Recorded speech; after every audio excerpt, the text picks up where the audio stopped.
So we're here to talk through this Kakuro variation by Fikes.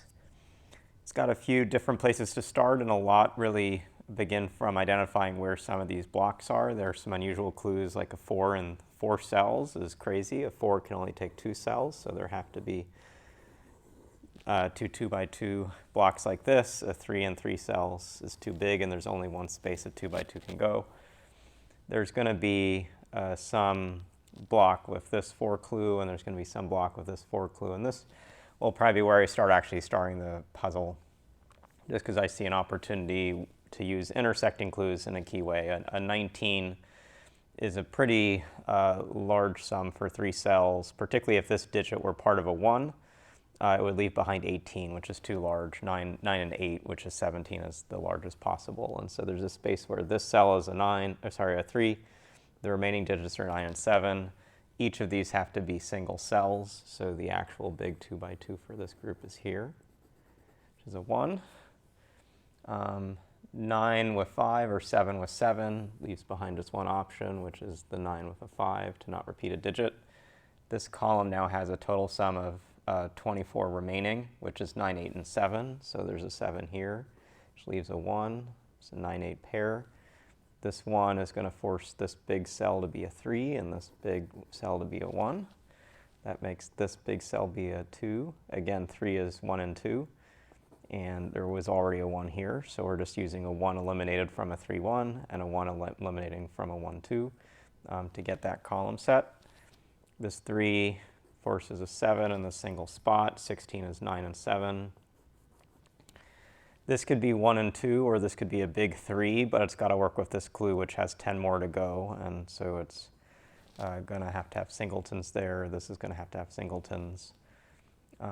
This 2 is left behind 9 and 8, and we can think about how that interacts with this clue. 14, 3, and 8 is 11, and another 3. That would be bad.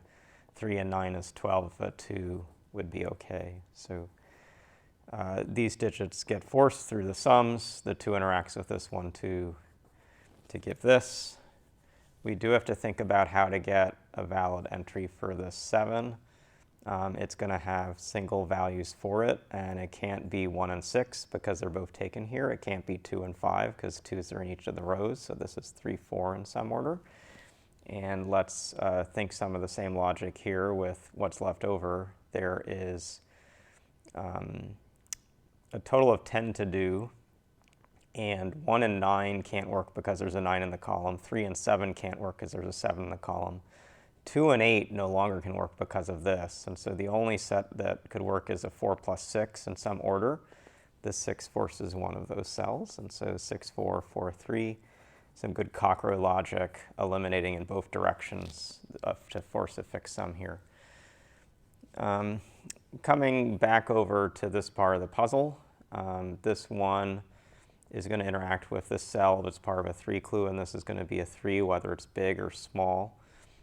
If this is small, then we'd actually have 2 clues above and below, so we know this 3 is a big 3, and that puts this as a 7, this is a 3. This now is going to move this big 3 upwards because this cell and this cell, this big block, can't see each other. Leaves behind a 1. We've got a case where 2 could take a whole big 5 and be good for this, but 5 and 3 would leave behind another 5, so that's no good. So this is going to need to be 1, 4 in some order, and this is going to need to be some set of values. We'll figure that out in a second. 17 with 1 taken leaves behind 16. It's 9 and 7. We've seen steps like this before.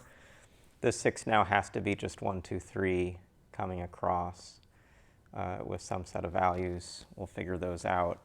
Let's come back here. 3 and 1 left behind 8. This is 9 and 8. This is 17. 2 left over, has to be in 2 cells. This is a big 2.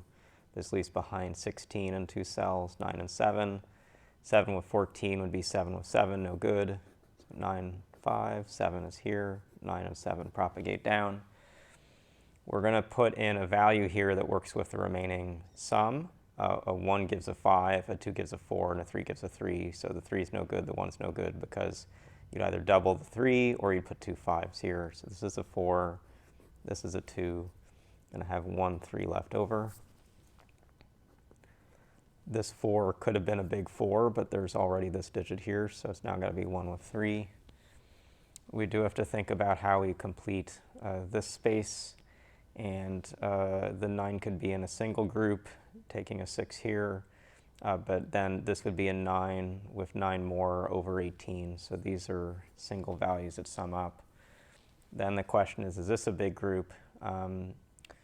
Right now, there are 9 taken, and we have 8 more to go. And if we had to fill 3 cells with 8, the normal options for an 8 are 1, 2, 5 and 1, 3, 4. And both of those are already eliminated based on digits in this space. And so there's a really interesting, this is maybe my favorite deduction in this puzzle. There's an interesting deduction right here at this moment, which is there's one more hidden 2 by 2 block. We've actually marked everything else up to here, which must be right here. And that's because there's no way to fill 8 left in 3 more cells. We have now 9. If this were 3, that would put a 5. So this is the 1 option. Puts a 7 here, puts an 8, puts a 1. These notes just interact with each other, puts a 4, puts a 1. We now have to finish a 5 in 2 cells. It could be 1 with 4, but you'll see the 1s are eliminated from both cells. It must be 2 with 3. There's a 3 here, so this is 3. This is 2, total sum of 6, remainder of 7. And we finished this fun variation. It's not a style. The double Kakuro we do all the time, but every time we do it, we really love it. And so this creative take where you hide those big blocks actually feels like a variation that has some more depth that we can explore, but really liked Grant's first introduction to this style. Hope you learned a little bit about how to approach this unusual take on Kakuro, how to think about spots where big numbers had to be, and then switches showed in some cases to using eliminations around clues to get the values of different sets, particularly this interesting deduction, this large row. So with that, we'll see you again soon.